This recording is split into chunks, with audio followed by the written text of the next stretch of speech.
I am working on a variety of videos for this channel, and I wanted to make this video to talk about something that you are going to hear me reference a lot in upcoming videos, and that is the fact that these topics can be difficult to research. I started this journey about 8 years ago when I was cast as a storyteller for a Scotland-specific living history group at the Kansas City Renaissance Festival. I will never forget our first meeting. We were discussing research standards, and our director said, "You are going to have a harder time finding sources than your counterparts portraying English characters or studying English topics." And that is true. There is simply a lack of written sources for a lot of the content I'm making, and that's for a variety of reasons. Number one, not everything survives to modern times. There's fire, floods, warfare. Books just get old and crumble, or my favorite, sometimes people don't know what they have. We have a couple of really good historical examples of this. Let me start with Hamelin, which I know is in Germany and not Scotland, but the Pied Piper story, historians agree that something really happened, and there is supposedly an eyewitness account written in a chorus book that is referenced by other later writings, but we don't have that chorus book. It has disappeared over time, and we don't know the exact content of that eyewitness account. Another example from Scottish history of something that almost did not see the light of day is the Campbell Canteroch, which is arguably one of the most important recorded sources of bagpipe history. And the person who owned it was not a piper. They did not know the historical significance of what they had. And so it was only by chance that a piper found it and realized how game-changing this would be for the piping community. And there is actually a third book out there that we have not found yet, and that is a topic for another video. A bigger issue is that some of this stuff was never recorded to begin with. Scotland in antiquity was an oral culture. Their information was disseminated primarily by storytelling and word of mouth. And you're probably watching this and saying, well, of course, most cultures in antiquity were. It's not like the average person could go to a library, pick up a book, and read on any topic they wanted. But Scotland takes that a step further. Oral storytelling and bardic tradition are an important part of their culture. This was not just a priest telling stories in church or parents telling their children about their culture and history. This was a almost ritualized, ingrained part of their culture. And because of that strong emphasis on oral storytelling tradition as a way of passing along information, there is less of an emphasis on actually recording events as they happen. A good example of this is William Wallace. Although the fact that he is a national folk hero and most Americans associate him with the Braveheart, we have aspects of his life we know nothing about. We know he was nobility, but we don't know who his father was. There is a period of time during the War of Independence that we don't know what he was doing, even though that information might be considered important to Scottish history given his role in that war. Kenny Boyle is one of my favorite content creators. I highly suggest you follow him. He's an actor from the Hebrides in Scotland, and he does a lot of content on the same types of topics I talk about. And he had a video the other day where he says that there is folklore that to this day is still passed on by word of mouth and has never been written down.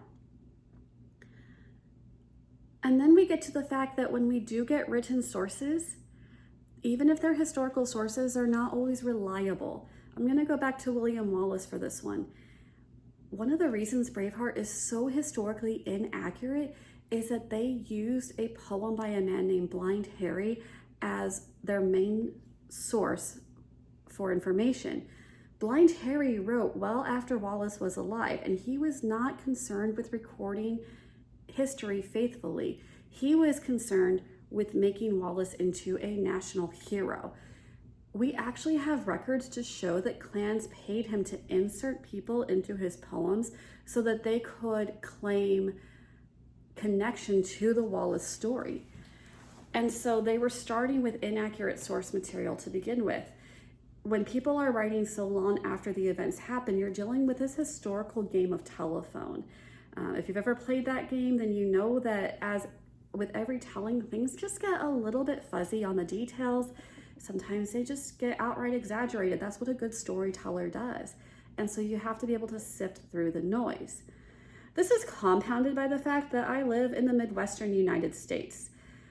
Not everything that has made it to print has been digitized, and not everything available for print in the UK is available here in the US. If I go to my local library or bookshop, if I'm lucky, there might be a section on UK history, and they lump Scotland into that, but almost all of the books are about England. If there are books about the UK as a whole, they still have a much greater focus on events in England than they do in Scotland. If I'm lucky, there may be 3 or 4 books about Scotland, and they're ones I probably already own. And unfortunately, I am a school teacher by trade, which means I can't just hop on a flight to Scotland and go to the libraries in like Edinburgh or Glasgow, or at some of these universities like Solm or Osteg, where they've got all of this material that has never been published or digitized, and do my research. So if you're watching this and you have a lot of money and you would like to bring back the concept of a patronage, where some rich person pays for me to do this research for my channel, hit me up. I'm not going to say no to this. A modern problem is the fact that there is so much misinformation thanks to AI. And I'm going to take a tangent and say that I hate AI with the passion of 1,000 fiery suns. There may be targeted applications for it, but in general, it is completely unethical when you're talking about generative AI that has trained itself on the works of authors, musicians, and artists, and allow people to copy that without paying them for their work that it took without permission. And when used to research, AI is very frequently wrong. Kenny Boyle brings this up as well. There is a plethora of pages about Scotland and Scottish history that look very authoritative. And maybe they were started with good intentions, and maybe they do sometimes contain accurate information, but they are using AI to generate their written posts and their images. And AI just straight up hallucinates things that never happened or gets major details wrong. But because that looks authoritative, other people then cite those same facts and stories. And now I have to figure out what is real and what is just a computer's fever dream. And sometimes AI is not the only culprit of misinformation. There are stories out there that were written by authors that look like traditional folklore, that even sometimes make it onto traditional folklore pages, that turn out to be strictly from the imagination of the author. And the author is not necessarily intending to fool anybody, but because of the way it's written, it does appear to be a traditional story. And I have run afoul of that. One of my favorite stories to tell out at the festival, I had to retire when I discovered that it was original content from the author. So where does this leave us? I am working on videos for the channel, but I am trying to do my due diligence to make sure that what I present is as factual as I can possibly make it. I'm being attacked by dragons. And I will never use AI to research, to generate outlines, to generate scripts, to generate images or music or posts. For better or for worse, this content is human produced. So I hope you'll join me in the coming days at Nessie's Piper, where history is written by the storytellers.